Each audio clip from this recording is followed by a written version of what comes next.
Most people spend their entire lives trapped, not by failure, not by weakness, but by the fear of being disliked.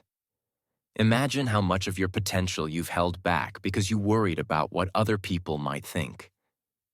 Today, let's talk about the courage to be disliked and why it might be the most freeing decision you ever make. Here's the truth. Every single one of us craves approval. From childhood, we're conditioned to seek validation from parents, teachers, friends, even strangers on the internet. And while approval feels good, it quietly chains you. Because every time you adjust yourself to be liked, you trade away a small piece of your authenticity. Think about it. How many times have you had an idea, a goal, or even a dream, but you hesitated? Not because it wasn't good enough, but because you were afraid of how people would react. Maybe they'd laugh. Maybe they'd criticize.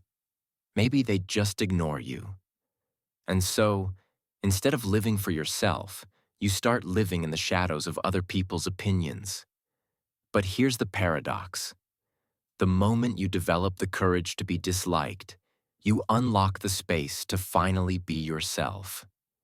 And ironically, that's when people start respecting you more.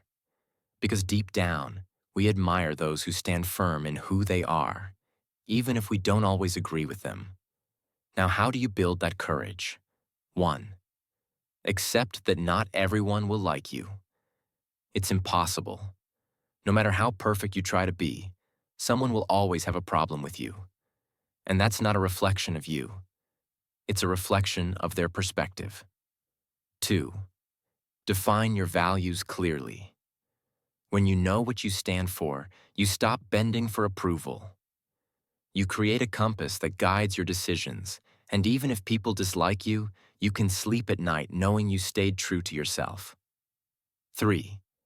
Expose yourself to rejection. Start small. Speak your mind in a conversation. Share an idea without sugarcoating it. Every time you survive being disliked, you realize it's not the end of the world. 4. Focus on respect over popularity. Popularity is fragile. It depends on trends, moods, and crowd opinions. Respect, on the other hand, is built when you stay consistent and authentic. The courage to be disliked is not about being rude or dismissing everyone else. It's about living aligned with your truth, even when it makes others uncomfortable. And that's where real freedom lives.